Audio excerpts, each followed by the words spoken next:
स्थानिक स्वराज्य संस्थांची निर्मितीच मुळात सत्तेचं विकेंद्रीकरण व्हावं म्हणून झाली. प्रत्येकाच्या समस्या वेगळ्या आहेत आणि प्रत्येकाच्या अपेक्षा वेगळ्या आहेत. हे पण खंत जाणवते की जवळपास गेले 5 वर्ष किंवा 4 वर्ष निवडणुकाच झालेल्या आहेत आणि आमच्याकडे स्थानिक अधिकारीच नाही आहेत. आजकाल लोकांना क्रिटिसाइज करणं फार पटकन सोपं जमतं. जातं. कोविड काळाने एक मात्र झालं की प्रशासनाची क्षमता, ओके.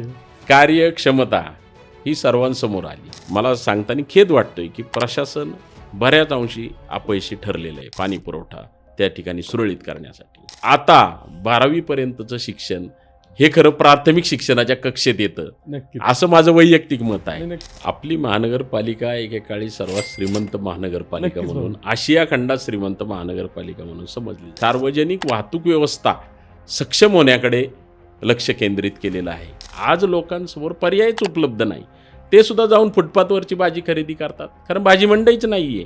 आजपर्यंत एक सांस्कृतिक हॉल सुद्धा होऊ शकलं नाही. हे यापूर्वीच्या प्रशासनाचं आणि लोकप्रतिनिधींचं फार मोठं अपयश आहे. जर आपण एखाद्या गोष्टीचा पाठपुरावा केला तर त्याला सत्ताच हवी असते असं काही नाही आहे. इथून पुढच्या काळात जसं रहदारीकरण वाढेल तशी मोठी समस्या ही सांडपाण्याची असणार आहे आणि कचऱ्याची असणार आहे. पैशातून सत्ता आणि सत्तेतून पैसा हे जे समीकरण अलीकडच्या काळात बनू पाहत आहे ते समाजाच्या दृष्टीने, लोकशाहीच्या दृष्टीने अत्यंत घातक आहे. मेहुणे आणि मेहुण्यांचे पाहुणे, पण हेच पाहुण्याची माहिती सांगत नाही, ती गोळाबाईज पॉडकास्टवर असते. नमस्कार मंडळी, मी ऋषिकेश. गोळाबाईज पॉडकास्टवर तुमचं खूप खूप स्वागत आहे. आत्ता सगळीकडेच ना महानगरपालिकांच्या निवडणुकांची रणधुमाळी लागलेली आहे. प्रत्येक कार्यकर्त्याला नेता व्हायचं आहे, कोणाला कुठल्या तरी पोझिशन व्हायचं आहे. पण एक कार्यकर्ता म्हणून आपण खरंच काय केलं आहे, आपण कुठल्या कार्य केलेली आहेत आणि आपल्या कार्याचा कसा आढावा आहे की हा जनतेपर्यंत पोहोचला जातो आहे का, की खरंच आपण जनतेला हवं आहेत ती कामं केलेली आहेत का, किंवा ती कामं आपल्याला करायची संधी दिली तर आपण कुठल्या प्रकारची कामं करू शकतो यावर जनरली कोणीच बोललं जात नाही. पण हेच आज सगळं आपल्यासोबत बोलणार आहेत सचिन मुरलीधर साठे सर. आणि आज आपण आपल्या स्टुडिओवर त्यांच्याशी गप्पा मारणार आहोत या सगळ्या विषयांसोबत. कारण एका कार्यकर्ता असताना खरंच त्यांनी काय काय काम केलेलं आहे आणि आज जेव्हा त्यांना ही संधी मिळत आहे तर तेव्हा त्यांचा दृष्टिकोन कसा आहे पुढील 5 वर्षासाठी किंवा पुढील काही दिवसांसाठी त्यांचा दृष्टिकोन कसा असणार, ह्या सगळ्या गोष्टी आज आपण जाणून घेणार आहोत सचिन मुरलीधर साठे सरांकडून. त्यांचा जवळपास गेल्या 25पेक्षा अधिक वर्षांचा कार्यकाल हा राजकीय आणि सामाजिक असा उल्लेखनीय राहिलेला आहे. इतकंच नव्हे तर सचिन साठे सोशल फाउंडेशनच्या अंतर्गत विविध उपक्रम राबवण्यात येतात.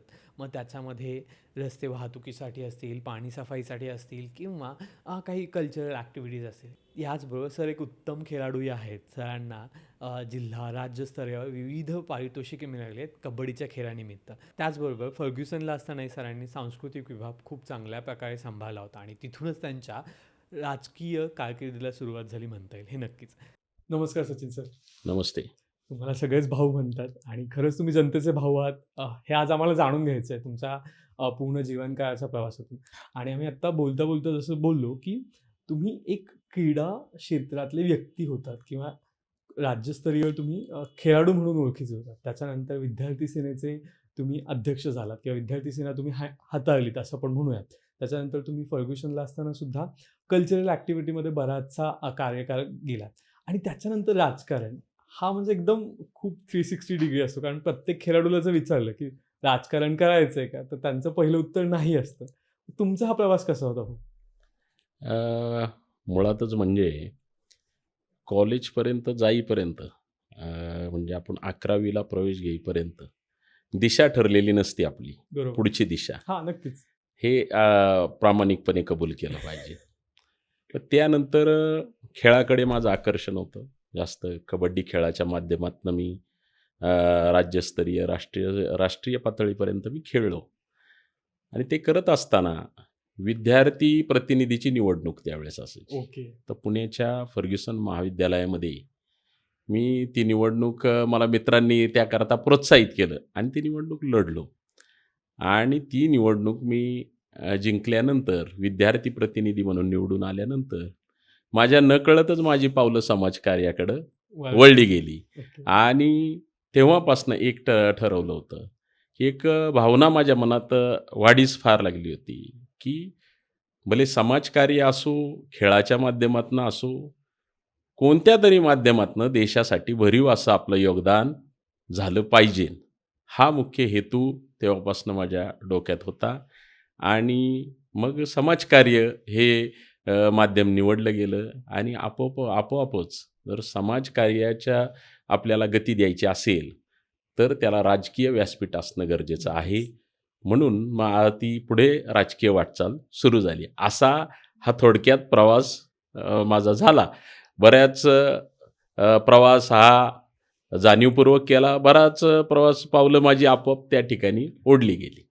नाही, नक्कीच भाऊ ते आहेच, की एकदा तुम्हाला समाजकार्याची ओढ लागली, की ती जे असतं ना, आपल्याला ती शांत बसू देत नाही ओढ, मला नक्कीच म्हणायला आवडेल. अगदी बरोबर. पण आता समाजकार्य म्हटल्यानंतर खूप मोठं व्यासंग येतो त्याचा, म्हणजे बऱ्याचशा गोष्टी येतात, बऱ्याचशा जाणीवा असतात त्याच्यामध्ये. तर आम्हाला हे जाणून घ्यायला आवडेल, की आपण आपल्या प्रभागावाईज जे काही कार्य करताय ते कशा आहे किंवा एकंदरीत आपल्या प्रभागाची रचना कशी आहे किंवा ती तुम्ही जर मांडायची झाली एक प्रभाग प्रमुख म्हणून, तर ती कशी मांडता? मुळात प्रभागाची निर्मिती जेव्हापासून झाली, पूर्वी वॉर्ड असायचे, नक्कीच, सिंगल हो. वॉर्ड असायचे. हो, परंतु गेले काही वर्षांपासनं मला वाटतं 2002च्या नंतर प्रभागाची रचना व्हायला लागली. पूर्वी 3 सदस्यांचा वॉर्ड झाला, मध्ये 2चा झाला, पुन्हा 4 सदस्यांचा वॉर्ड झाला. स्थानिक स्वराज्य संस्थांची निर्मितीच मुळात सत्तेचं विकेंद्रीकरण व्हावं म्हणून झालेली आहे. बरोबर. म्हणजे विकास खऱ्या अर्थानं स्थानिक पातळीपर्यंत, स्थानिक जनतेपर्यंत पोहोचला पाहिजे आणि हा मूळ हेतू स्थानिक स्वराज्य संस्थांच्या निर्मितीमागचा होता. आता राहिला प्रश्न, आपण जे माझ्या प्रभागाविषयी प्रश्न विचार केला, तर प्रभागामध्ये ज्या काही योजना महानगरपालिकेच्या आहेत, ज्या योजनेच्या माध्यमातनं आपण जनतेचं जीवन सुकर करू शकतो, त्या सर्व योजना राबवण्याचा पहिला माझा मानस आहे. तर त्या कोणत्या? तर सर्वप्रथम सर्व प्रभागामध्ये त्या ठिकाणी शिक्षण, आरोग्य, रस्ते, वीज, तुमचं सांस्कृतिक चळवळ, क्रीडा ह्या सर्व क्षेत्रामध्ये लक्ष देऊन, त्याचबरोबर सर्व घटक, मग त्यामध्ये महिला असतील, तरुण वर्ग असेल, ज्येष्ठ नागरिक असतील, ह्या सर्वांचा विचार करून सर्व सोयीसुविधा त्यांना पुरवल्या पाहिजे. त्याचबरोबर प्रभागाच्या मध्ये विकासाबरोबरच सामाजिक शांतता आणि सुरक्षितता ह्यालासुद्धा प्राधान्य देण्याचा माझा मानस आहे. आणि फक्त विकास म्हणजे विकासाच्या व्याख्येची व्याप्ती फार मोठी आहे. नक्कीच भाऊ. ती फक्त तुम्ही मूलभूत सुविधा दिल्या म्हणजेच विकास झाला असाही असं होत नाहीये. नाही. आणि मुळात आमचा जो प्रभाग, आत्ता जी प्रभाग रचना आहे, तो पूर्वीचाच प्रभाग राहिलेला आहे, ज्यामध्ये मी पूर्वी निवडणूक लढलेलो आहे. तर त्या प्रभागामध्ये कॉस्मोपॉलिटन असा आमचा सर्व मतदार आहे. बरोबर. मला सांगायला या ठिकाणी आनंद वाटेल, अभिमानसुद्धा वाटेल, की संपूर्ण राज्यातूनच नव्हे तर देशातून त्या ठिकाणी नागरिक आपल्या कामधंद्यानिमित्त येतात. त्या ठिकाणी येऊन आलेले आहेत आणि आता त्या ठिकाणचे नागरिक झालेले आहेत. बरोबर. त्यांनी स्वतःच्या सदनिका घेतल्यात, घरं बांधलेली आहेत छोटी मोठी, आणि त्या माध्यमातून सर्व जाती धर्माचे, राज्यातील, देशातील सर्व कानाकोपऱ्यातील लोक त्या ठिकाणी राहतात. हे खरं तर अभिमानाची गोष्ट आहे. नक्कीच भाऊ. तर त्यांच्या अपेक्षा फार वेगळ्या आहेत. प्रत्येकाच्या अपेक्षा, प्रत्येक क्लासच्या अपेक्षा वेगळ्या आहेत. त्यामध्ये सर्व वर्ग येतात. मग तुमचा त्या ठिकाणी मध्यम वर्ग येतो, उच्चभ्रू वर्ग येतो, स्लम एरिया येतो. प्रत्येकाच्या समस्या वेगळ्या आहेत आणि प्रत्येकाच्या अपेक्षा वेगळ्या आहेत. नाही, नक्कीच भाऊ. अपेक्षा आणि समस्यांवर आपण येणारच आहोत. पण त्याच्या आधी मला एक थोडंसं जाणून घ्यायला आवडेल. ज्यावेळेस आपण महानगरपालिका म्हणतो, तर बऱ्याचशा सामान्य माणसांना ना हे कळतच नाही, की त्यांचं काम काय? कारण आपल्याकडे आमदार खासदारांचं इतकं मोठं अवडंबर असतं, की त्यांचा कार्यकाल, त्यांचं काम खूप मोठ्या प्रमाणात दाखवलं जातं. तर सामान्य जनता असते ना, त्यांना कळतच नाही, की यांचं काय काम आहे किंवा आपण ज्यांना स्थानिक संस्था म्हणतो, की नेमकं त्यांचं काय काम आहे. तर ते तुम्ही आम्हाला सांगितलं, तर मग आम्हालाही कळेल, की आम्हाला कोणाकडून काय अपेक्षा ठेवायच्यात. मुळात चांगला प्रश्न विचारला हा. आणि अनेक लोक ह्या बाबतीत फार म्हणजे त्यांना माहिती नसतं. नक्कीच, नक्कीच. तर आपण जो खासदार निवडून देतो, हं, तो संसदेमध्ये जातो. बरोबर. त्या खासदाराचं काम त्याच्या मतदारसंघामधील जे केंद्र सरकारकडे जी कामं आहेत, जी धोरणं राबवायची असतात देश पातळीवरती, त्याच्यामध्ये त्याचं योगदान असतं, त्यामध्ये त्याचा सहभाग असतो आणि आपल्या मतदारसंघातील ज्या काही समस्या असतील त्या समस्या संसदेच्या माध्यमातून त्या ठिकाणी त्यांनी सोडवायच्या असतात. दुसरा विषय म्हणजे विधानसभा, आमदार जे आपले असतात.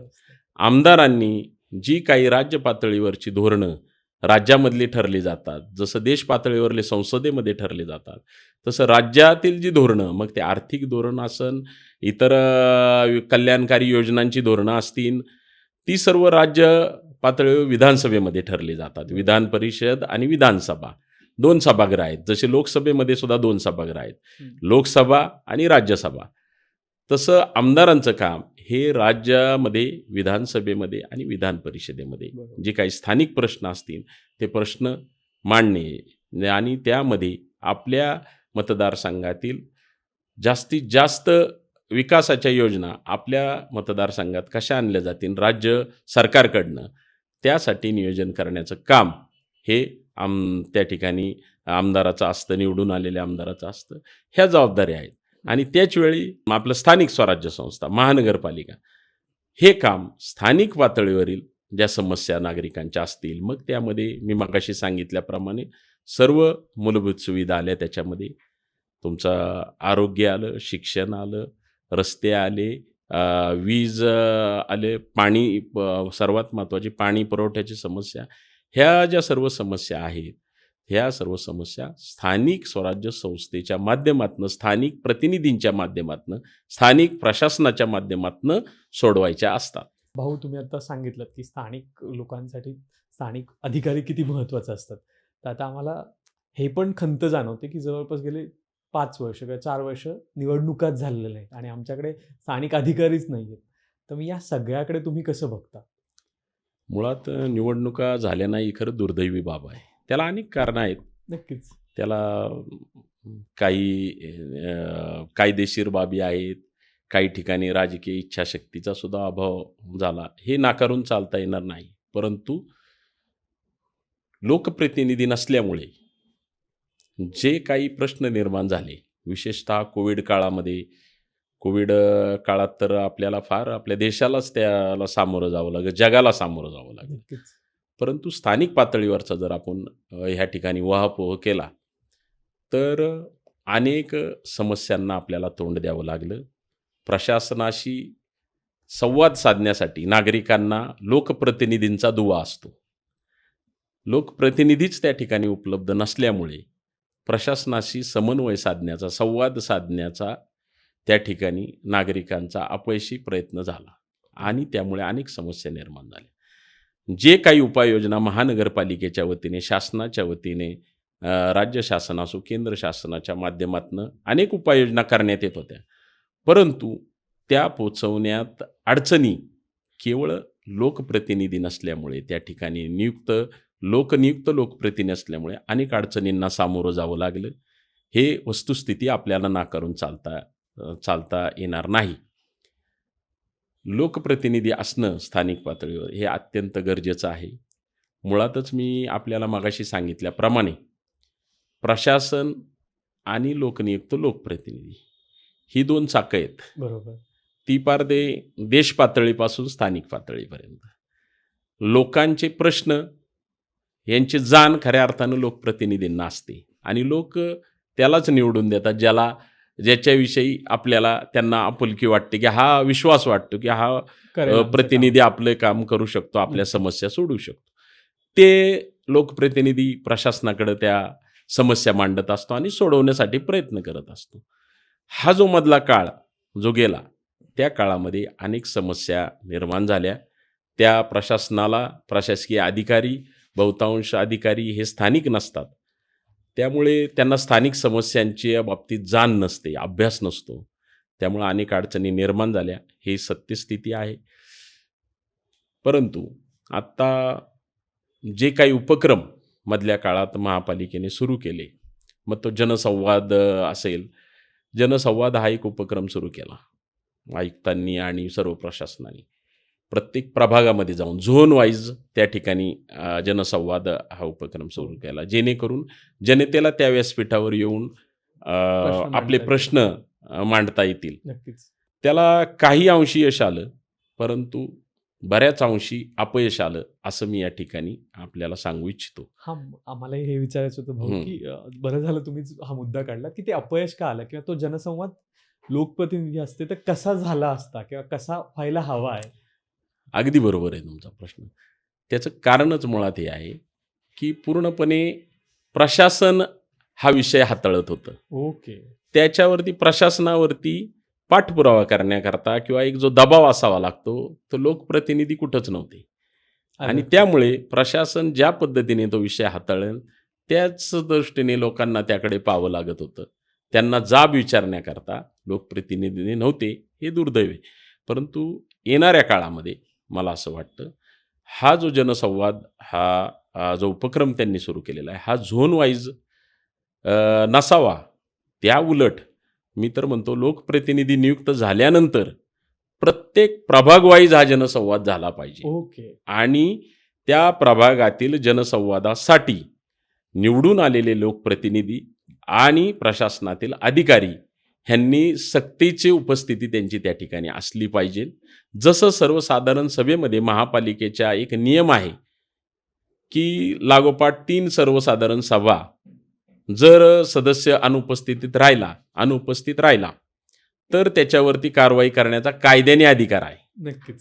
तोच नियम प्रभाग पद्धतीमध्ये सुद्धा मला वाटतं कायद्यात दुरुस्ती करून किंवा कायदा नवीन बनवून अंतर्भूत करावा व त्या ठिकाणी प्रशासकीय अधिकाऱ्याला सुद्धा सक्तीचं करावा. हा नियम फक्त लोकप्रतिनिधीसाठी नसावा, प्रशासकीय अधिकाऱ्यांना सुद्धा आठवतो. नक्कीच. जो जबाबदार त्या ठिकाणचा जो उत्तरदायी आहे प्रशासकीय अधिकारी त्यांनी आणि लोकप्रतिनिधी त्या जनसंवाद उपक्रमाला अवश्य सक्तीचं उपस्थित राहणं आणि लोकांचे प्रश्न सोडवले पाहिजे. मला असं वाटतं निश्चितपणे आपलं जी कामं आहेत जनतेची ती त्या ठिकाणी सोडवण्यासाठी एक गती मिळेल आणि प्रशासन गतिमान होईल. नाही, नक्कीच भाऊ. आणि मला वाटतं हे नागरिकांसाठी सुद्धा कंपल्सरी असलं पाहिजे, की आपण जाऊन तिथे प्रश्न मांडले पाहिजेत. कारण आम्ही जर प्रश्न मांडले तर ते तुम्हाला खूप चांगल्या प्रकारे कळतील आणि त्याच्यावर तुम्ही खूप चांगल्या प्रकारे सोल्युशनही देऊ शकता किंवा काहीतरी ॲटलीस्ट उपाययोजना निघेल. फक्त घरात बसून करत नाही महानगरपालिका हे म्हणण्यात काहीच अर्थ नाहीये. तुम्ही फार चांगलं बोलला, की आजकाल लोकांना क्रिटिसाइज करणं फार पटकन सोपं जमतं. जातं. टीका करणं फार सोपं जातं. नक्कीच. हे आपण सर्वसाधारणपणे पाहत असतो. आणि विशेषतः सांगायला खेद वाटतो, की सुशिक्षित वर्ग फार याच्यामध्ये पुढं आहे, की टीका फार करतात. परंतु प्रत्यक्षात त्या समस्येचं निवारण करण्याकरता त्यांनी जो पाठपुरावा स्वतःनी केला पाहिजे, त्यांच्या शिक्षणाचा उपयोग करून त्यांना जे काही माहिती अवगत आहे, त्या माहितीच्या आपले जे राईट्स आहे, आपला जो अधिकार आहे, त्याचा वापर बरोबर. त्यांनी केला पाहिजे आणि प्रशासनाला आणि लोकप्रतिनिधींना सुद्धा त्यांनी त्या बाबतीत धारेवर धरलं पाहिजे. बरेच अंशी सर्व समस्या निश्चितपणे सुटतील. लोकांची, नागरिकांची उदासीनता हा एक मोठा प्रश्न, स्थानिक प्रश्न निर्मूलन करण्यासाठी मला वाटतं समोर येत आहे. तर लोकांचा सहभाग हा अत्यंत आवश्यक आहे. शेवटी शासन असो, राज्य शासन असो, केंद्र शासन असो, महानगरपालिका असो, हे जे काही उपाययोजना राबवतात, जी धोरणं राबवतात, हे खऱ्या अर्थानं जर यशस्वी करायचे असतील, तर लोकांच्या सहभागाशिवाय ते शक्य नाही. हे तितकंच सत्य आहे आणि ते नागरिकांनी सुद्धा स्वीकारलं पाहिजे. हे सत्य नागरिकांनी सुद्धा स्वीकारलं पाहिजे. नाही, नक्कीच म्हणजे ते आहेच. पण आता त्याच्यासोबतच कोविड पश्चात आपण बघतोय, की स्थानिक स्वराज्य संस्थांमधला आणि प्रशासकीय कार्यकाळ जो आहे, त्याच्यामध्ये बरेचसे बदलही जाणवतात किंवा बऱ्याचशा काही चांगल्या वाईट गोष्टी जाणवतात. जर तुम्ही त्याच्यावरही नजर टाकली तर मला आवडेल. कोविड काळाने एक मात्र झालं, की प्रशासनाची क्षमता, ओके.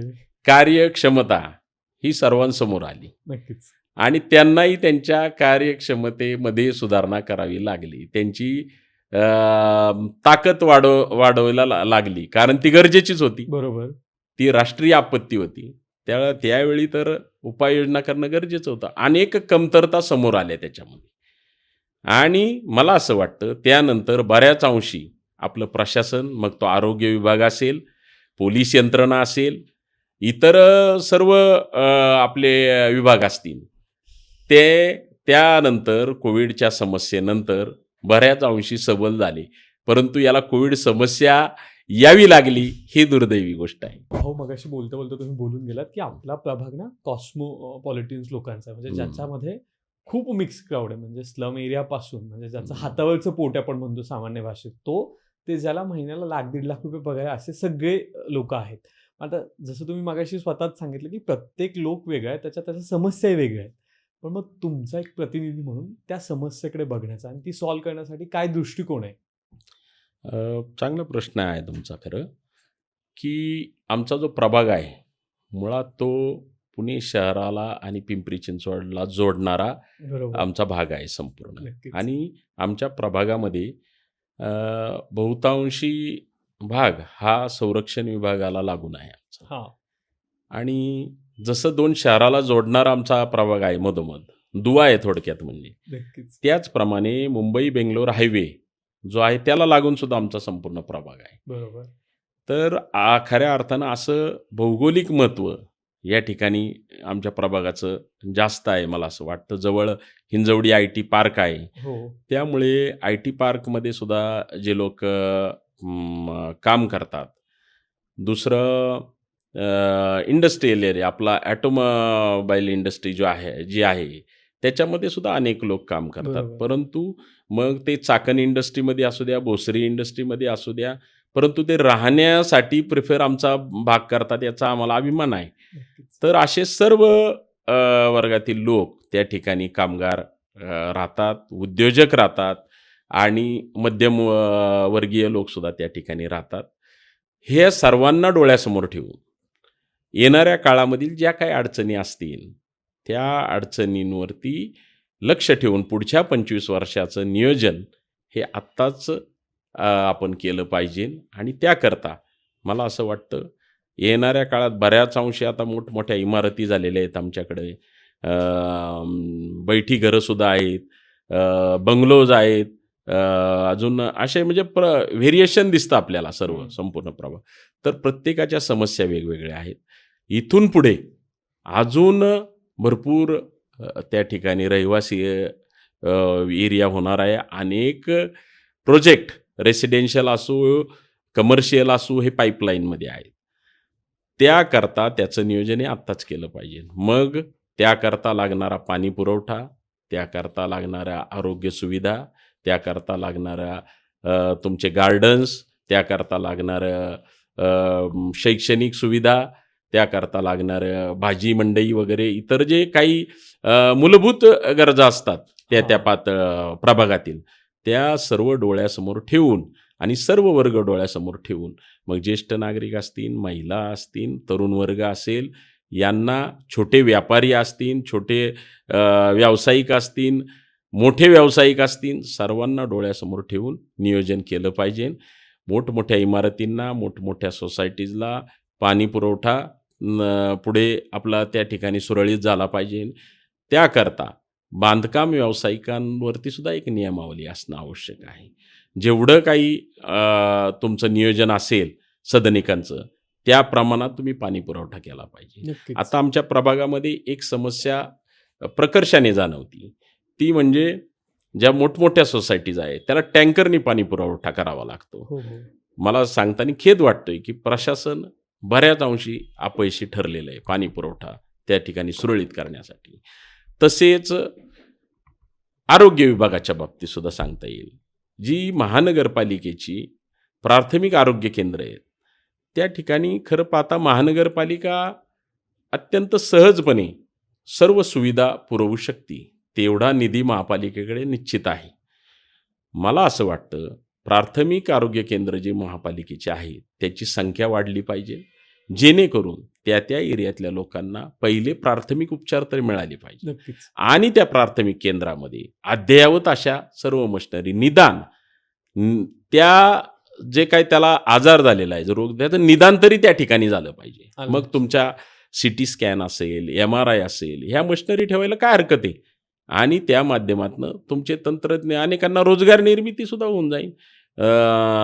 हॉकर्स झोन आहे तो सुद्धा महापालिकेच्या वतीने केला तर बेशिस्त जे फुटपाथवर वगैरे लोक बसतात तर ते बसू शकणार नाही ते व्यावसायिक. ह्याचं नियोजन होणं आवश्यक आहे. गार्डन्स महापालिकेचे जे उद्यानं आहेत त्या उद्यानामध्ये सुद्धा सर्व त्या ठिकाणी व्यवस्था असणं गरजेचं आहे. ज्येष्ठ नागरिकांसाठी विरंगुळा केंद्र ही अलीकडे जी कॉन्सेप्ट आहे ती बऱ्यापैकी मला वाटतं यशस्वी होती. परंतु मला असं वाटतं जी काही उद्यानं आहेत ज्या ठिकाणी प्रभागामध्ये जागा उपलब्ध नसेल ज्येष्ठ नागरिकांसाठी विरंगुळा केंद्र म्हणून, तर त्या ठिकाणी जे गार्डन्स आहे त्या गार्डनमध्ये एक भाग आपण ज्येष्ठ नागरिकांसाठी विरंगुळा केंद्र करू शकतो. हां, त्यासाठी गार्डनमध्ये मी पूर्वी प्रशासनाशी याबाबतीत चर्चा केलेली होती.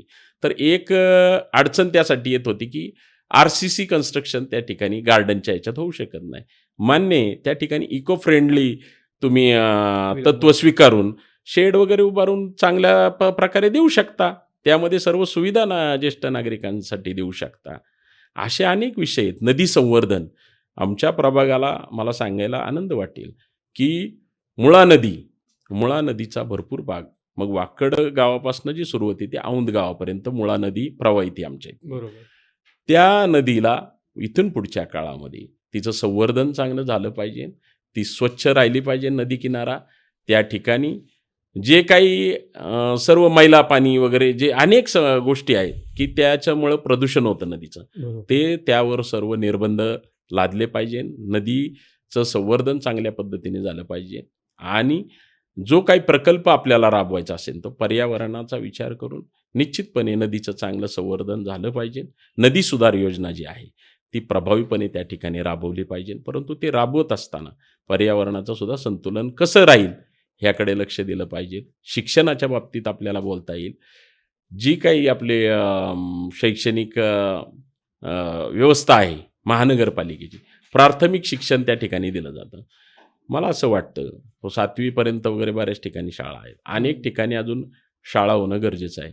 पूर्वी 7वीपर्यंत शिक्षण हे बेस्ट होतं. असं बेस समजलं हां, जायचं. नक्कीच. आता नाही. मला असं वाटतं आता 12वीपर्यंतचं शिक्षण हे खरं प्राथमिक शिक्षणाच्या कक्षेत येतं, नक्कीच. असं माझं वैयक्तिक मत आहे. नाही, नक्कीच. कारण 12वी नंतर तुम्हाला अनेक वाटा मिळतात, तोपर्यंत तुम्हाला शिक्षण घेणं गरजेचं. महापालिकेने ज्या ठिकाणी 7वीपर्यंत शिक्षण दिलं तिथेच 12वीपर्यंत शिक्षण दिलं तर फार अजून चांगलं होईल. ज्या सुविधा आपण 7वीपर्यंतच्या विद्यार्थ्यांना देतो त्या 12वीपर्यंतच्या विद्यार्थ्यांना द्याव्यात. ज्या ठिकाणी इमारतींची वर्गखोल्यांची कमतरता असेल नवीन वर्गखोल्या निर्माण कराव्यात. सेमी इंग्लिश जे खाजगी शिक्षण संस्था देत आहेत मुलांना शिक्षण, ते आपण महानगरपालिकेच्या शाळेत सुद्धा का देऊ शकत नाही? देता आलं पाहिजे. जे काही उपक्रम खाजगी शिक्षण संस्थेत चांगले उपक्रम राबवले जातात ते महानगरपालिकेमध्ये सुद्धा राबवले गेले पाहिजे आणि तो अधिकार महानगरपालिकेतील क्षेत्रातील विद्यार्थ्यांचा आहे, तो त्यांना मिळाला पाहिजे. भाऊ, आता तुम्ही इतक्या सुंदरपणे समस्या सांगितल्यात किंवा काय काय करू शकतो हे सांगितलं. पण दुसरा एक नागरिक म्हणून मला हा नेहमी प्रश्न असतो की एक स्वायत्त संस्था आहे आपली किंवा एक खूप चांगला निधी देणारी आहे, जिथे खूप चांगले नोकरदार वर्ग आहेत, तर मग तो निधी कुठे कमी पडतो किंवा त्या निधीची विभागणी कशा प्रकारे होते? कारण एक नागरिक म्हणून हे जाणून घेणं खूप गरजेचं असं मला वाटतं. आपली महानगरपालिका एकेकाळी सर्वात श्रीमंत महानगरपालिका नक्कीच म्हणून, आशिया खंडात श्रीमंत महानगरपालिका म्हणून समजली जायची. नक्कीच. आजही आर्थिक परिस्थिती आपल्या महापालिकेची अत्यंत चांगली आहे. ही आपल्यासाठी समाधानाची बाब आहे, पिंपरी चिंचवड महानगरपालिकेतील नागरिकांसाठी. नक्कीच. तर ह्याचा जो निधी आहे, जो कर संकलनामधून आपल्याला जमा होतो किंवा राज्य शासनाकडनं येतो, काही केंद्र शासनाकडनं विविध उपक्रमांसाठी येतो, तर निधीची तशी कमतरता मला वाटतं आपल्या महानगरपालिकेकडे नाही आहे. फक्त मला असं वाटतं की इच्छाशक्तीचा जरा प्रशासनाचा आणि काही प्रमाणात लोकप्रतिनिधींचा सुद्धा इच्छाशक्तीचा अभाव असल्यामुळे ही यंत्रणा आपण आर्थिकदृष्ट्या जरी सक्षम असलो तरी प्रभावीपणे राबवू शकलो नाही, ही खंत आहे. परंतु येणाऱ्या काळामध्ये आपण सकारात्मक दृष्टिकोनातून याकडे पाहूया. जास्तीत जास्त प्रमाणामध्ये नागरिकांच्या समस्या सोडवण्यासाठी, त्यांचं जीवन सुकर करण्यासाठी ह्या निधीचा वापर कसा प्रशासन करेल ह्याकडे आपण लक्ष देणं गरजेचं आहे. भाऊ, हे ऐकून खूप समाधान वाटलं की निधीची कमतरता नाहीये. म्हणजे एक प्रकारे जो असतो ना लोकांना की पैसेच नाही तर काय करायचं, पण हे ऐकून समाधान वाटलं की निधीची कमतरता नाही. आता याच्या सोबतच आत्ता आपल्या महानगरपालिकेमध्ये किंवा आपल्या प्रभागामध्ये स्पेशली ना एक खूप मोठा प्रश्न आहे आणि ज्यावेळेस प्रभागाची चर्चा होते मला वाटतं तो प्रश्न टाळून चालणार नाही. तो म्हणजे ट्रॅफिक. म्हणजे एखादा एम्प्लॉई आहे, त्याला जर घरी पोहोचायला 3-3.5 तास लागत असतील, तर त्याचं काम करायची इच्छाच जाते आणि मग तो पटकनी महानगरपालिकेने काही केलं नाहीये किंवा इथले नेते पैसे खाणार आहेत, त्यांना काही जमत नाही असं बोलून मोकळा होतो. पण मग याच्याकडे तुमचा एक दृष्टिकोन कसा आहे या सगळ्या बघण्याकडे? अगदी बरोबर आहे. ती समस्या अत्यंत गंभीर होत चाललेली आहे. विशेषतः आपल्या पिंपरी चिंचवड पुणे आणि पिंपरी चिंचवडमध्ये आणि विशेषतः हिंजवडी आय-टी भागामध्ये तर नक्कीच. आमच्या प्रभागातून जे रस्ते जातात, आम्ही त्याच्याशी फार जवळ असल्यामुळे ते आम्हाला फार जाणवतं. आमच्या इथल्या नागरिकांना सुद्धा तो प्रश्न फार भेडसावतोय सध्या. तर आपण जसं म्हटले, की नागरिक पटकन बोलून जातो. हो. की काय करतात लोकप्रतिनिधी, काय करतात पोलीस, काय करतात हे. हे बरोबर आहे त्यांचं म्हणणं. ते काही प्रमाणात बरोबर आहे. पण त्याच वेळी बोलणाऱ्यांनी सुद्धा स्वतःकडे सुद्धा काही जबाबदारी आहे. ओके. यातला स्वतःवरती सुद्धा काही आपलं कर्तव्य आहे, हे नक्कीच. विसरता कामा नये. कारण वाहतुकीचे प्रश्न निर्माण अनेक वाहनं रस्त्यावर आल्यामुळं तर होतोयच. बरोबर. परंतु वाहन चालकांची बेशिस्त हा एक मोठा प्रश्न आहे. सिग्नलचं पालन कोणी करत नाही त्या ठिकाणी. नो एंट्रीमध्ये गाड्या मारणं, नो पार्किंगमध्ये गाड्या लावणं, अशा अनेक गोष्टी आम्ही पाहतो आणि यामध्ये असं नाही आहे, की जे अशिक्षित लोक वगैरे सर्व वर्गातले लोक येस. त्यामध्ये आघाडीवरती आहेत. हे सांगायला दुर्दैव खेद वाटतो खरं तर. परंतु आपल्याला हा प्रश्न सोडवणं गरजेचं आहे. त्याकरता मला असं वाटतं, वाहतुकीचा प्रश्न सोडवण्याकरता रस्ते आपले जे आहेत, ते तर अजून मोठे होणं गरजेचं आहे. आता काही ठिकाणी रस्ते मोठे होऊ शकत शकतच नाही, नाही. जागा उपलब्ध नाही. मग त्यावेळी ही जी आत्ता आपल्या खरं तर गेल्या काही वर्षामध्ये राज्य शासनाने, केंद्र शासनाने फार चांगल्या मेट्रोची योजना राबवते त्या ठिकाणी. सार्वजनिक वाहतूक व्यवस्था सक्षम होण्याकडे लक्ष केंद्रित केलेलं आहे. मोठमोठे प्रकल्प चाललेत. आता पहा पुणे टू हिंजवडी किंवा पुणे टू निगडीपर्यंत आपल्या मेट्रो सुरू आहे. ती मेट्रो सर्व लिंक आता हिंजवडी टू पिंपरी, पिंपरी टू भोसरी किंवा चाकण अशा पद्धतीने जर पूर्ण रिंग रेल्वेसारखं जर भविष्य काळामध्ये केलं आणि बसेस आपली PMPML जी आहे त्यामध्ये सुद्धा अनेक बसेस सुरू करणं गरजेचं आहे. वेळेवर बस पोचल्या पाहिजे जेणेकरून नागरिकांचा विश्वास सार्वजनिक वाहतूक किंवा व्यवस्थेवर निर्माण होईल. त्यानंतर खाजगी वाहनं रस्त्यावर कमी येतील आणि लोक सार्वजनिक वाहतूक व्यवस्थेचा वापर करतील. हा एक सुद्धा प्रभावी उपाय आहे. त्याकडे प्रशासनानेही लक्ष देणं गरजेचं आहे आणि नागरिकांनी सुद्धा त्यामध्ये योगदान देणं गरजेचं आहे. नाही तर एक व्यक्ती जातो, मोठी फोर व्हीलर घेऊन त्यामध्ये जातो. मग ती असेच जर सर्वांनी विचार केला त्या ठिकाणी, तर मग वाहनांची गर्दी होते फार रस्त्यावरती. रस्ते एकतर अपुरे आहेत, तोकडे आहेत, याचा आपण विचार केला पाहिजे आणि वाढणारी जनसंख्या ह्याला मूळ एक कारण आहे, की आपला भाग हा विकसनशील भाग आहे. हं. अजून मी जसं म्हटलं, की अनेक लोक या ठिकाणी राहण्यासाठी प्रिफर करतात, सर्व भागातील लोक. तर हा प्रश्न निर्माण होणारच आहे इथून पुढं. परंतु त्याच्यावर तोडगा काढण्यासाठी सर्वांचं योगदान महत्त्वाचं आहे, असं मला वाटतं. ह्यामध्ये लोकसहभागसुद्धा अत्यंत महत्त्वाचा आहे. लोकांनी स्वतःला पहिली शिस्त लावली पाहिजे आणि प्रशासनाकडनं अपेक्षा ठेवणं तर स्वाभाविक आहे. प्रशासन, पोलीस यंत्रणेने सुद्धा जास्तीत जास्त यामध्ये सक्षम होणं गरजेचं आहे, जेणेकरून हे समस्या आपल्याला भविष्य काळामध्ये सोडवता येईल. भाऊ तुम्ही आत्ताच मेट्रोचं नाव काढलं. हं. पण माझ्यासारख्या सामान्य माणसाला परत हेच वाटतं ना, की एवढा खर्च करायची खरंच गरज होती का? म्हणजे सामान्य प्रश्न इतके जास्त आहेत आमच्यासारख्या लोकांचे, ते सोडवण्यापेक्षा मेट्रोसारख्या ठिकाणी खर्च करणं खरंच महानगरपालिकेला गरज होती का बुवा? आता आपण आधी चर्चा केली वाहतुकीच्या प्रश्नावरती. नक्कीच, नक्कीच. त्याच्याशी निगडीतच हा विषय आहे. मग आता आपल्याला वाहतुकीचा प्रश्न जर सोडवायचा असेल येणाऱ्या काळात, तर त्यावर उपाययोजना केली पाहिजे. मग त्यातील प्रभावी उपाययोजनेचा भाग म्हणजे मेट्रो आहे ओके. आणि मी त्याकरता माझ्याकडे उपलब्ध आहे आकडेवारी. त्यानुसार सिद्ध करेन कसं प्रभावी आहे ते. बरोबर. आपल्याला माहिती आहे पिंपरी टू न्यायालयापर्यंत, पुणे न्यायालयापर्यंत, जिल्हा न्यायालयापर्यंत ज्यावेळेस मेट्रो सुरू झाली, हं. त्यावेळेस 44,000 मला वाटतं जवळजवळ 44,802 प्रवासी हम्म. पहिल्या आठवड्यामध्ये त्याची नोंद झालेली आहे या ठिकाणी 23 ओके. सप्टेंबरला. आणि त्यानंतर तीच मेट्रो स्वारगेटपर्यंत नेण्यात आली. बरोबर. मग ते पिंपरी टू स्वारगेट नक्कीच. ह्याच्यामध्ये 26,000 प्रवाशांची वाढ झाली एका आठवड्यामध्ये. ओके. म्हणजे लोकांना जर सार्वजनिक वाहतूक व्यवस्थेवर बाबतीत विश्वास निर्माण झाला तर लोक त्याचा उपयोग करतात. ह्याला जोडूनच मी सांगेन, आपण मुंबईची वाहिनी लोकल ट्रेनला म्हणतो. नक्कीच. नक्कीच. मुंबईच्या लोकांचा लोकलवरती विश्वास आहे. हो आहे. म्हणून सर्व वर्गातील लोक, जे मला जाणवले, सर्वच वर्गातील लोक, Yes. आर्थिकदृष्ट्या सक्षम असणारे लोकसुद्धा स्वतःच्या गाड्या चांगल्या महागड्या पार्किंगमध्ये लावतात आणि लोकलचा प्रवास करतात. का? त्यांचा विश्वास त्या ठिकाणी निर्माण झाला आहे.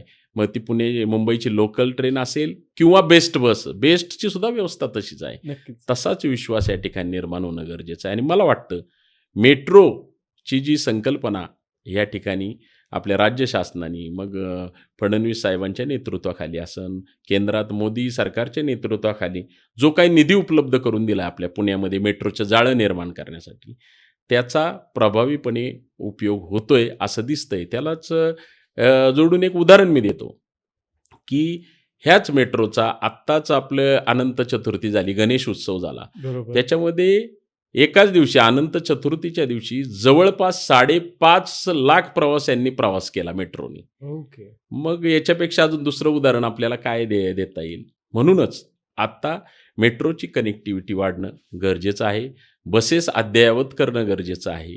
इलेक्ट्रिक बसेस तर चालू केलेल्याच आहेत आपण, परंतु त्याचबरोबर ज्या ठिकाणी अरुंद रस्ते आहेत त्या ठिकाणी मिनी बसेस चालू करणं सुद्धा गरजेचं आहे. नक्कीच. म्हणजे ट्रॅफिकची अडचण होणार नाही आणि बसेसची सुविधा सर्व भागांमध्ये शहरातील पोचू शकते. ह्यामुळे सार्वजनिक व्यवस्था सक्षम होईल आणि वाहतुकीचा प्रश्न बऱ्याच अंशी सुटला जाईल. भाऊ, तुम्ही मेट्रोचा मुद्दा खरंच पटेल असा मांडला मला आणि तो पटायला लागलाय. पण त्याचसोबत आता अजून एक असा मुद्दा येतो, तो म्हणजे की आरक्षित जागा ज्या आहेत किंवा महानगरपालिका बऱ्याचशा ठिकाणी सर्वसामान्य जनतेचा विचार करून आरक्षण सांगते की आहे म्हणून. पण मग तिथे काहीच विकास झालेला दिसत नाही किंवा झालाय तो तितक्याशा चांगल्या प्रकारात नाही झालाय. मग याच्यावर तुमचा दृष्टिक्षेप कसा आहे? बरोबर आहे. महानगरपालिका ज्यावेळी विकास आराखडा तयार करते, त्या भागातील नागरिकांच्या समस्यांचा कसं निर्मूलन होईल त्याकरता, त्या स्थानिक पातळीवर कशा सोडवल्या जातील याकरता विविध आरक्षणं निर्माण करतात. बरोबर. मग त्यामध्ये भाजी मंडई असेल, शाळेचं असेल, प्राथमिक आरोग्य केंद्राचं असेल, उद्यानांचं असेल, क्रीडांगणांचे आरक्षण असतील, अशी सर्व आरक्षणांचं त्या ठिकाणी विकास आराखड्यात अंतर्भाव असतो. परंतु आता मी माझ्या प्रभागाविषयीच बोलतो, ज्या प्रभागामध्ये मी यापूर्वी निवडणूक लढली आणि यापुढे लढवण्यास इच्छुक आहे. नक्कीच. त्याच्यामध्ये सुद्धा अनेक आरक्षणं विकसितच केली गेली नाही. ओके. त्यामध्ये मग शाळेचं आरक्षण असेल, क्रीडांगणाचं आरक्षण असेल, उद्यानाचं आरक्षण असेल, भाजी मंडईचं आरक्षण असेल, अशी अनेक आरक्षणं जशीच्या तशी राहिली. त्याच्या पाठीमागे मला सांगावंसं वाटतं खेदाने की राजकीय इच्छाशक्तीचा अभाव असल्यामुळे त्या ठिकाणी ती आरक्षणं विकसित होऊ शकली नाही आणि त्यामुळे आज अनेक समस्या निर्माण झालेल्या आहेत. जसं भाजी मंडईच्या बाबतीत जर बोलायचं झालं तर आमच्या इथे जर भाजी मंडई आमच्या प्रभागामध्ये विकसित झाली असती एका भागामध्ये, जे आता पिंपळे निलग विशालनगर हा जो भाग आहे, ह्यामध्ये आज जवळपास 40,000 लोकसंख्या आहे. 40,000पर्यंत लोकसंख्या आहे. ह्या फक्त पिंपळे निलग विशालनगर भागामध्ये. आमचा प्रभाग तर फार मोठा आहे तसा, आता वाकडपर्यंत आहे. परंतु त्या पर्टिक्युलर भागाच्या बाबतीत जर मला सांगायचं म्हटलं तर भाजी मंडईचं आरक्षण कुठंच एवढ्या वस्तीमध्ये विकसित केलं गेलं नाही असताना सुद्धा टाउन प्लॅनिंगमध्ये. बरोबर. तर ते झालं. क्रीडांगणाचं आरक्षण असेल, प्राथमिक आरोग्य केंद्राचं आरक्षण असेल, शाळेचं आरक्षण असेल, हे आरक्षणं विकसित न केल्यामुळं अनेक समस्या निर्माण झालेल्या आहेत. आज आठवडा बाजार ही आपण बऱ्यापैकी संकल्पना आजकाल पाहतो, परंतु ते आठवडा बाजार हे रस्त्यावरती असतात, फुटपाथवरती असतात. मग जसं आपलं वाहतुकीच्या प्रश्नावर चर्चा नेमणं, हे आठवडे बाजाराचं सुद्धा योगदान असतं वाहतुकीचा प्रश्न निर्माण करण्यामध्ये. आता हे जर भाजी मंडईचं आरक्षण असतं तर ज्या ठिकाणी भाजी मंडई असते त्या ठिकाणी पार्किंगची सुविधा सुद्धा असते. हे सर्व मग ते लोक रस्त्यावर आले नसते किंवा त्याच्यावर धडक कारवाई प्रशासनाला करता आली असते. आज लोकांसमोर पर्यायच उपलब्ध नाही. ते सुद्धा जाऊन फुटपाथवरची भाजी खरेदी करतात, कारण भाजी मंडईच नाहीये. अशा वेळी तुम्हाला सांगतो, जर महापालिकेने हे सर्व आरक्षणं प्रभावीपणे लोकप्रतिनिधींनी पुढाकार घेऊन ती आरक्षणं विकसित केली असती, तर अनेक समस्यांना आज त्या निर्माणच झाल्या नसत्या आणि आपण त्याच्यावरती मात करू शकलो असतो. तर ह्या आठवडे बाजारांमुळं जो वाहतुकीचा प्रश्न निर्माण होतोय, त्याच्यामध्ये भरीव योगदान ह्या आठवडे बाजाराचं आहे. त्यावर मात म्हणून आम्ही एक खाजगी प्लॉटधारकांच्या मदतीनं आणि त्यांच्या सहकार्यानं भाजी मंडई आम्ही दर आठवड्याला भरवत असतो त्या प्लॉटवर. परंतु नुसती मंडई नाही भरवत, तर त्याबरोबर पार्किंगची सुविधा नागरिकांसाठी उपलब्ध केलेली आहे, जेणेकरून सार्वजनिक वाहतुकीमध्ये अडथळा निर्माण होणार नाही, रस्त्यावरती लोकांच्या गाड्या पार्किंग होणार नाहीत, त्याचीसुद्धा सुविधा आम्ही उपलब्ध केली. आम्ही म्हणजे आमच्या फाउंडेशनच्या वतीने, आमच्या मित्रपरिवाराच्या वतीनं तो उपक्रम आम्ही अत्यंत यशस्वीरित्या त्या ठिकाणी राबवत आहोत. आपले आमदार शंकरभाऊ जगताप असतील आणि स्वर्गीय आमदार विनायकराव निमन यांच्या सहकार्याने आम्ही त्या ठिकाणी यशस्वीपणे तो उपक्रम राबवतो.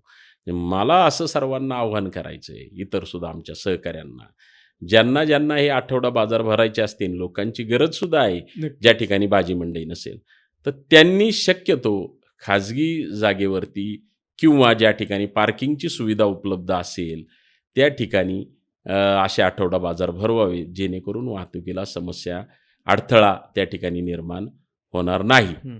आणि ह्याला जोडून सांगतो की वाहतुकीची समस्या आमच्या भागात रस्ते अरुंद असल्यामुळे पूर्वीचं नियोजन काही अंशी चुकलेलं आहे.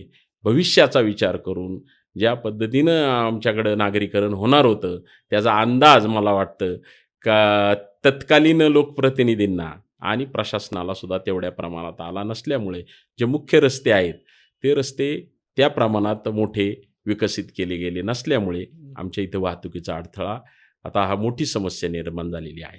त्याच्यावर मात करण्यासाठी आमच्या फाउंडेशनच्या वतीने, आमच्या सर्व मित्रपरिवाराच्या वतीने आम्ही आमच्या पद्धतीने जे काही योगदान देता येईल त्याचा एक छोटासा भाग म्हणून आम्ही ट्रॅफिक वॉर्डनसुद्धा त्या ठिकाणी नेमलेले आहेत. ओके. वेगवेगळ्या चौकामध्ये. खरं तर पोलीस प्रशासनाचं काम आहे, परंतु त्यांच्या यंत्रणेला काही मर्यादा आहेत असं आमच्या नजरेस आलं. परंतु फक्त आपण प्रशासनावर आणि पोलीस यंत्रणेवर प्रत्येक गोष्टीत अवलंबून न राहता आपल्याला काही योगदान देता येईल ते आम्ही आमच्या वतीने दिलेलं आहे.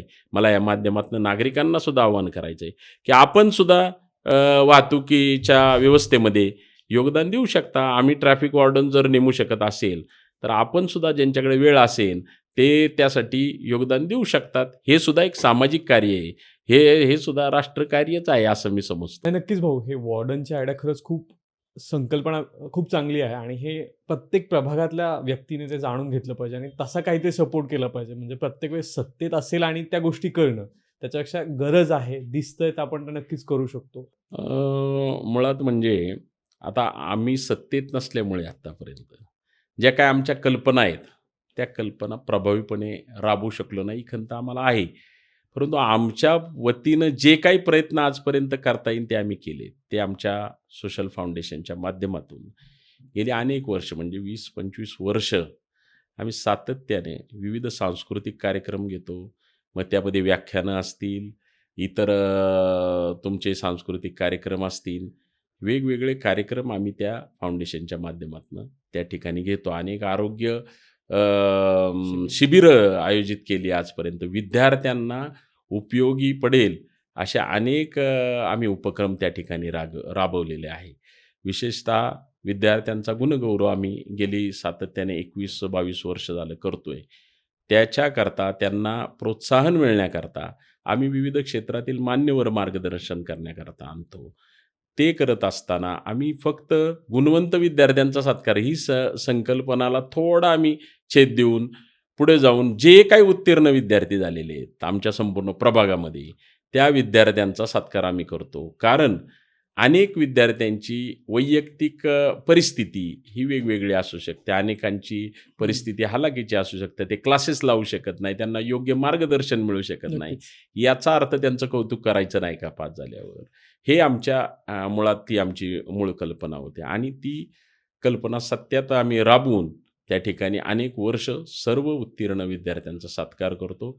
मला आज हे सांगायला अभिमान वाटतो, की आज त्यातले अनेक विद्यार्थी विविध क्षेत्रामध्ये मोठमोठ्या पदांवरती ते लोक काम करतात आणि ते अभिमानाने सांगतात. आज दुसऱ्या तिसऱ्या पिढीचा आम्ही त्या ठिकाणी सत्कार करतोय. ह्याचा आम्हाला अभिमान वाटतो. तर ही सर्व आम्ही जे काय आमच्या पद्धतीने फाउंडेशनच्या माध्यमातून जे काही योगदान देता येईल सामाजिक, सांस्कृतिक चळवळी सुदृढ करण्यासाठी, सक्षम करण्यासाठी, हे आजपर्यंत कोणतंही सत्तेचं माध्यम नसताना आम्ही त्या ठिकाणी राबवलेलं आहे. मला असं वाटतं आमच्या संपूर्ण प्रभागामध्ये येणाऱ्या काळामध्ये हा एक महत्त्वाचा विषय आहे, की सांस्कृतिक हॉलसुद्धा आमच्या भागामध्ये आजपर्यंत एक होऊ शकला नाही. एवढी लोकसंख्या वाढल्यानंतर महापालिकेमध्ये 86 साली गाव आमचं महापालिकेमध्ये गेलं. आमचं संपूर्ण गाव म्हणण्यापेक्षा आमचं संपूर्ण एरिया 86 सालामध्ये त्या ठिकाणी महापालिकेत समाविष्ट झाला. आजपर्यंत एक सांस्कृतिक हॉलसुद्धा होऊ शकलं नाही.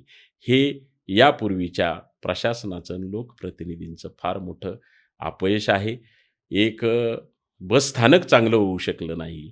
त्या ठिकाणी विद्यार्थ्यांना देवाणघेवाण करण्यासारखी एखादं सांस्कृतिक व्यासपीठसुद्धा होऊ शकलं नाही. व्यायामशाळा अद्ययावत होऊ शकल्या नाही. आरोग्य केंद्र ज्या पद्धतीने पाहिजे त्या पद्धतीने होऊ शकली नाहीत. शाळेकडे तरी आम्ही गेले काही वर्ष प्राथमिक शाळा ज्या आमच्या आहेत, एक तर शाळा अजून आज झाली नाही आरक्षण विकसित, परंतु जी शाळा पूर्वीपासून आमच्या इथं आहे त्या शाळेमध्ये जास्तीत जास्त सर्व अत्याधुनिकीकरण कसं करता येईल याकडं आम्ही लक्ष दिलं. जसं आज सांगितलं की 7वीपर्यंत पूर्वी आमची शाळा होती, ती शाळा कमीत कमी 10वीपर्यंत व्हावी म्हणून आम्ही सातत्यानं पाठपुरावा केला. हे एक उदाहरण म्हणून तुम्हाला सांगतो. जर आपण एखाद्या गोष्टीचा पाठपुरावा केला तर त्याला सत्ताच हवी असते असं काही नाही आहे. आज त्या पाठपुराव्याला यश आलेलं आहे आणि आमची पिंपळे निलखची जी शाळा आहे ती 10वीपर्यंत सेमी इंग्लिश सुरू झालेली आहे. आता मी त्याच्या पुढे जाऊन आपल्याच माध्यमातून मागणी करतो, फक्त पिंपळे निलख नव्हे तर संपूर्ण पिंपरी चिंचवड महानगरपालिकेच्या जेवढ्या काही शाळा आहेत त्या 12वीपर्यंत सुरू झाल्या पाहिजे. याकडे महानगरपालिकेच्या प्रशासनाचे लक्ष आम्ही वेधणार आहे आणि महापालिकेने सुद्धा स्वतःहून यामध्ये लक्ष घालावं, जेणेकरून येणारी पिढी आपली जी आहे जे आर्थिक सुद्धा दुर्बल आहे त्यांना सुद्धा शिक्षण चांगल्या प्रकारे मिळेल. महानगरपालिकेच्या एक मला अभिमान वाटतो की सर्व सुविधा विद्यार्थ्यांना देतात. आत्ता ही चांगली गोष्ट आहे. आपण चांगल्या गोष्टींचं कौतुकसुद्धा केलं पाहिजे. आपली महानगरपालिका सर्व सोयीसुविधा आत्ता जे शाळेमध्ये महानगरपालिकेच्या शाळेमध्ये विद्यार्थी शिकत आहे त्यांना सर्व सोयीसुविधा देतात. त्याच 12वीपर्यंत देऊ शकतो, कारण मी मगाशी म्हणल्याप्रमाणे आपली महानगरपालिका आर्थिकदृष्ट्या सक्षम आहे. मग तो निधी मूळ ह्या ठिकाणी वळवला पाहिजे. शिक्षण, आरोग्य, तुमचं रस्ते, पाणी आणि बाकीचे सर्व सांस्कृतिक गोष्टींकडे लक्ष वळवलं पाहिजे असं मला वाटतं. नाही भाऊ, तुम्ही आता जी संकल्पना मांडली ती खरंच खूप गरजेची, कारण कुठलाही प्रभाग, देश, प्रदेश असू द्या त्याचं सांस्कृतिक महत्त्व जपणं खूप जास्त गरजेचं, कारण ते जपलं तर ते आपण पुढच्या पिढीला पास करू शकणार आहे आणि पुढची पिढी आपल्याला हवी तशी घडणार आहे. नाही तर आज कधी रामचं नाव बदलून दुसरं नाव घेतील लोक हे आपल्याला सांगू शकत नाही. त्याच्यासाठी हे खूप महत्त्वाचं आहे. पण त्याचबरोबर आपल्या प्रभागामध्ये ना खूप जास्त महिला वर्ग सुद्धा नोकरदार आहे आणि त्यांच्या प्रश्नांना किंवा त्यांच्या समस्यांना तोंड देणं पण तितकंच महत्त्वाचं आहे, कारण किती नाही म्हटलं तरी त्यांच्या समस्या थोड्याशा वेगळ्या असतात किंवा जास्त असतात, मी असं म्हणेल. मग त्याच्याकडे तुम्ही कसं बघता? मुळात महिलांचा जो प्रश्न आहे हा प्रश्न आता खरं पाहताना प्रकर्षाने सगळीकडे जाणवतो. नक्कीच नक्कीच. कारण पूर्वी महिलांच्या बाबतीत एक संकल्पना प्रचलित होती, चूल आणि मूल असं महिलेला जबाबदारी असायची आपल्या परंपरेनुसार. नक्कीच. परंतु अलीकडच्या काळामध्ये महिला सर्वच विभागात आघाडीवरती आहे. बरोबर. आणि हे करत असताना ज्या गृहिणी आहेत आमच्या महिला भगिनी त्या सुद्धा आता आपल्या कुटुंबाच्या उदरनिर्वाहामध्ये महत्त्वाचा वाटा उचलताना दिसतात. त्यांची सुद्धा एक इच्छाशक्ती असते की आपण सुद्धा आपलं योगदान आपल्या कुटुंबाच्या प्रगतीमध्ये दिलं पाहिजे. म्हणून ते रोजगारासाठी प्रयत्न करतात, उत्पन्नचे सोर्सेस शोधत असतात. तर मला असं वाटतं अशा वेळी आपण छोटे छोटे व्यवसाय महानगरपालिकेच्या माध्यमातून आपल्याला महिलांना कसं प्रोत्साहित करता येईल किंवा महिलांसाठी एक वेगळं प्रत्येक ठिकाणी त्यांच्या उत्पन्नांना बाजारपेठ मिळण्याकरता असे प्रयोग महानगरपालिकेच्या वतीने केले जातात. पण मला असं वाटतं अजून प्रभावीपणे त्याकरता महानगरपालिकेने उपाययोजना केली पाहिजे आणि त्यावरती विचार केला पाहिजे. विविध योजना त्यासाठी राबवल्या पाहिजे. आपण मध्यंतरीच्या काळात पाहिलं असेल की महिला बचत गटाच्या माध्यमातून अनेक उपक्रम राबवले जातात. हे खरं तर कौतुकास्पद आहे, परंतु आपण त्याच्याही पुढं गेलं पाहिजे ना आता. त्याकरता मला असं वाटतं की कौशल्य विकास हा जो काही उपक्रम केंद्र शासनाच्या वतीने वगैरे राबवतात, आपण त्यामध्ये महिलांनाही अंतर्भूत केलं पाहिजे. मला नक्कीच. वाटतं त्याच्यामध्ये महिलांनी सहभाग घेतला पाहिजे आणि आपलं कौशल्य विकसित केलं पाहिजे. ज्या विषयात आपलं कौशल्य आहे त्याच्यामध्ये त्याला जोडून व्यवसाय केला पाहिजे. मला असं वाटतं निश्चितपणे त्या महिला त्यामध्ये यशस्वी होतील. त्याला पाठबळ देणं काम हे महानगरपालिकेचं सुद्धा आहे आणि मला असं वाटतं की त्यांच्या प्रयत्नांना यश येणं आणि महिलांची प्रगती होण्यात तो एक मार्ग आपल्याला या ठिकाणी दिसतोय. आता आपण सुरक्षिततेविषयी बोलतो ना, तर कायदा आणि सुव्यवस्था त्या त्या प्रभागाची किंवा त्या महानगरपालिकेची एक मोठी जबाबदारी असते. आणि पुणे किंवा PCMC म्हणू शकतो किंवा पिंपरी चिंचवड महानगरपालिकेतून आपल्याला बऱ्याचदा ती थोड्या प्रमाणात भंग झालेली दिसते किंवा कुठल्या कुठल्या गँग म्हणा किंवा बाकीच्या गोष्टी म्हणा, अशा दृष्टिकोनातून दिसते.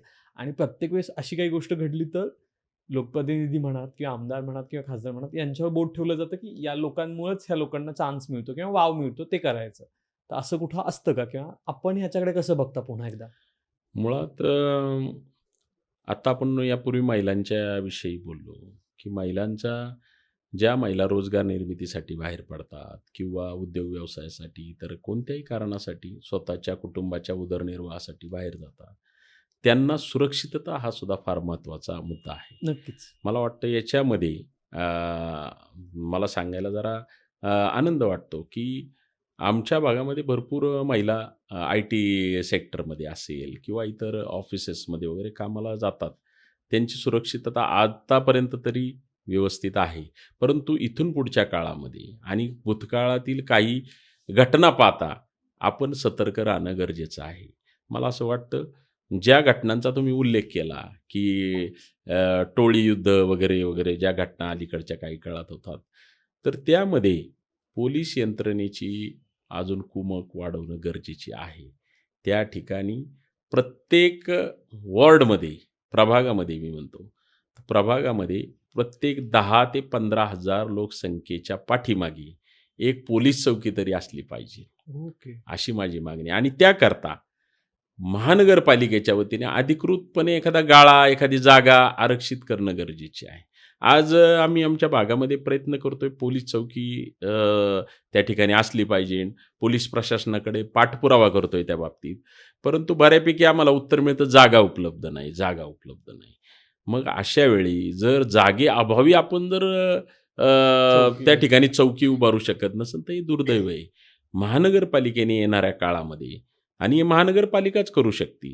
कारण टाउन प्लॅनिंगचं काम महानगरपालिका. त्यांनी प्रत्येक प्रभागामध्ये कमीत कमी 2, 3, 4 ज्या काही शक्य होईल त्या पोलीस चौक्या त्या भागातील पोलीस स्टेशन अंतर्गत निर्माण करणं गरजेचं आहे. जेणेकरून ह्या टोळी युद्धांवरती, गुन्हेगारीवरती नियंत्रण येण्यास आपल्याला त्या ठिकाणी मदत होईल. त्यामुळं इथून पुढच्या काळामध्ये पोलीस चौक्या जास्तीत जास्त निर्माण होऊन पोलिसांनी सतर्क राहून त्या ठिकाणी लोकांना सुरक्षितता देणं गरजेचं आहे. कारण लोकसंख्या ही आपली वाढतच जाणार आहे आणि विशेषतः आमच्या प्रभागामध्ये अजून लोकसंख्येमध्ये भरीव वाढ होणार आहे, हो. हे मला या ठिकाणी सांगावंसं वाटतं. त्याचबरोबर त्या वाढीबरोबर अनेक जबाबदाऱ्या वाढणार आहेत. त्याच्यासाठी महानगरपालिकेने, पोलीस यंत्रणेने सक्षम होणं अत्यंत गरजेचं आहे. आणि मला सांगायला आनंद वाटतो की गेले काही वर्षांपासून जी पिंपरी चिंचवडकरांची मागणी होती की पिंपरी चिंचवडसाठी एक वेगळं पोलीस आयुक्तालय असलं पाहिजे. म्हणजे त्याच्या नियंत्रणात हा संपूर्ण जो परिसर आहे तो पिंपरी चिंचवड पोलीस आयुक्तालयाच्या माध्यमातून नियंत्रित केला जाईल. पूर्वी पुणे पोलीस आयुक्तालयाच्या अंतर्गत हा संपूर्ण आपला प्रदेश भाग होता. होता संपूर्ण. नक्कीच. तर त्याच्यात भरपूर त्रुटी असायच्या. ह्या आपल्या पिंपरी चिंचवडकरांच्या मागणीला खऱ्या अर्थानं मूर्त स्वरूप जे दिलंय ते मला अभिमानानं सांगावंसं वाटतं.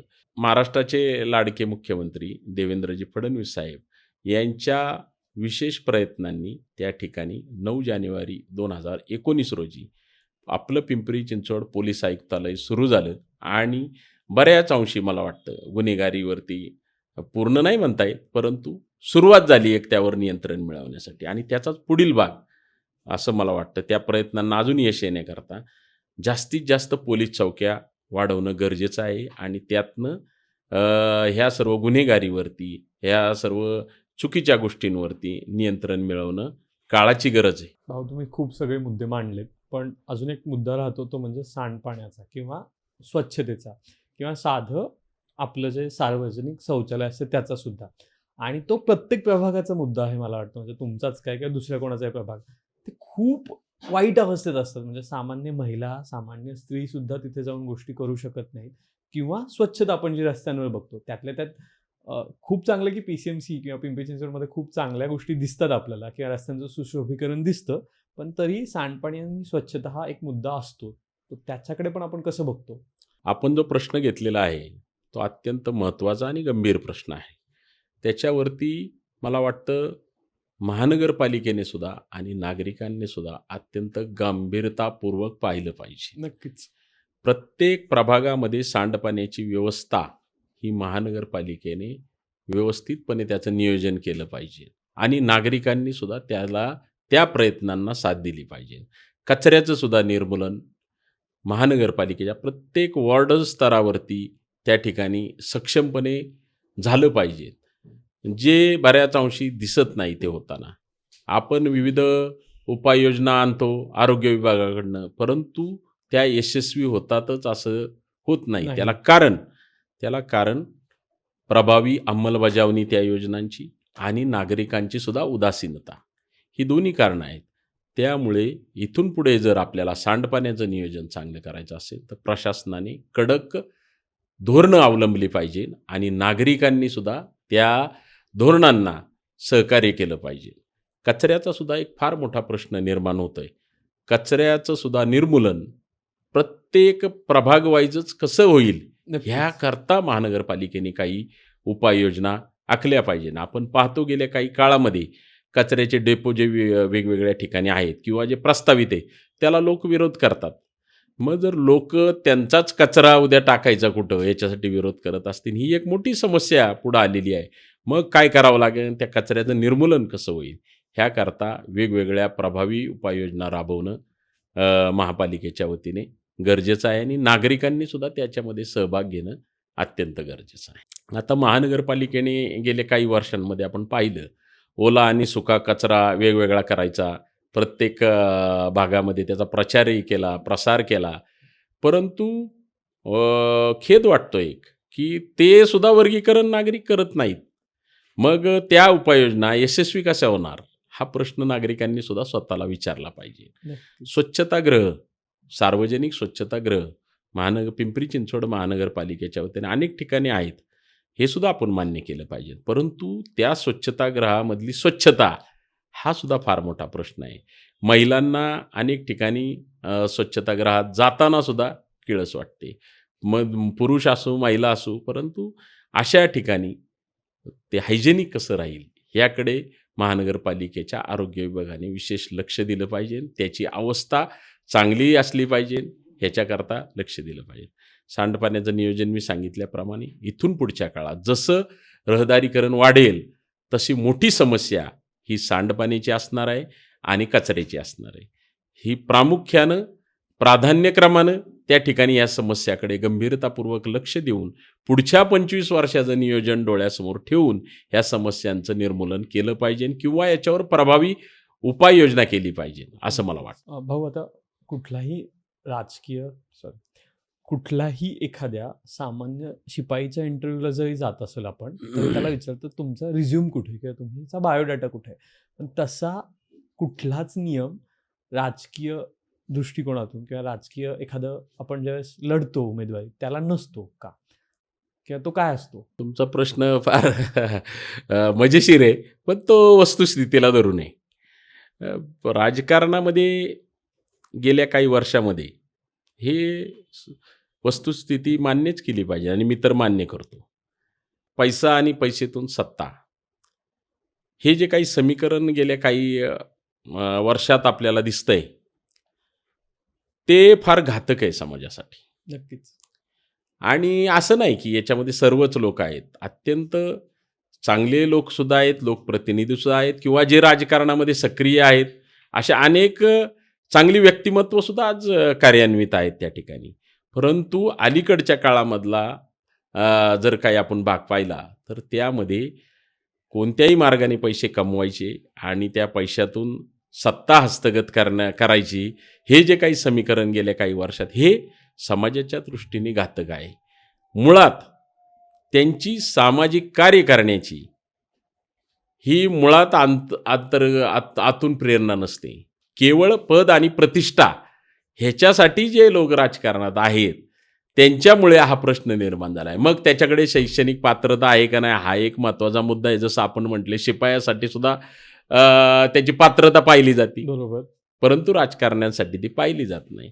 तर त्या बाबतीत मी थोडा जरा बाजूला जाऊन असं बोलेल की ठीक आहे, एक वेळ शैक्षणिक पात्रता नसेल म्हणजे तो काही समस्यांच्या विषयी किंवा त्याच्या काही चांगल्या कल्पना आपल्या वॉर्डविषयी, आपल्या राज्याविषयी, आपल्या देशाविषयी असू शकत नाही, तर असू शकतात. आणि यापूर्वी अनेक राजकारण्यांनी नेतृत्वाने आपल्या सिद्ध करून दाखवले, जरी शिक्षण कमी असलं तरी त्यांच्यामध्ये. परंतु एक जिद्द होती, एक ध्येय, वेडे ते लोक होते की आपल्याला समाजासाठी काहीतरी करायचं, आपल्याला देशासाठी काहीतरी करायचं. परंतु दुर्दैवाने तो अभाव अलीकडच्या काळामध्ये दिसतो. पैशातून सत्ता आणि सत्तेतून पैसा, हे जे समीकरण अलीकडच्या काळात बनू पाहत आहे ते समाजाच्या दृष्टीने, लोकशाहीच्या दृष्टीने अत्यंत घातक आहे.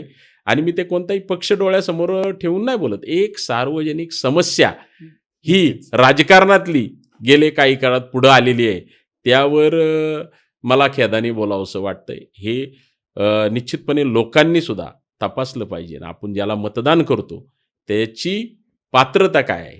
मग त्याची पात्रता म्हणजे फक्त शैक्षणिक पात्रता मी नाही म्हणत. नक्कीच. त्याची पात्रता समाजाला समजून घेण्याची आहे का, त्याला समस्यांची जाण आहे का, आणि त्याचं विजन काय आहे, नक्कीच. विकासाच्या दृष्टीने त्याच्या काय योजना आहेत, ह्याकडे आपण लक्ष, ती पात्रता आपण तपासून पाहणार आहोत की नाही. जसं आपण शिपायाच्या भरतीच्या वेळी त्याची पात्रता पाहतो, शैक्षणिक पात्रता पाहतो, वय पाहतो, वेगवेगळ्या अजून त्याच्या काय त्याचं फिजिकल फिटनेस पाहतो. प्रत्येक ठिकाणी वेगवेगळ्या पात्रतेचे निकष आहेत. राजकारणासाठी हे निकष जनतेने ठरवले पाहिजेत. त्याच्यासाठी लिखित निकष कोणते होऊ शकत नाही, कारण आपल्या लोकशाहीमध्ये, आपल्या संविधानामध्ये तसा विषय अंतर्भूत नाही. परंतु ह्या बाबतीत जनतेने सतर्क राहणं गरजेचं आहे.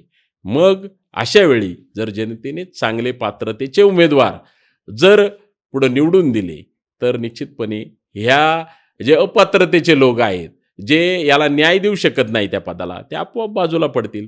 परंतु दुर्दैवाने गेल्या काही काळामध्ये अशा लोकांना पैशातून सत्ता आणि चुकीच्या मार्गातून सत्ता मिळवली, असे लोक गेले काही अशा उदाहरणं आहेत. त्याच्यामुळे इतरांना सुद्धा प्रोत्साहन मिळाले, जे गैरकृत्य करतात, जे त्यांना फक्त प्रतिष्ठेसाठी सत्ता हवी असती, असे लोक सुद्धा आलेत आणि यशस्वी झालेत. हे दुर्दैव आहे.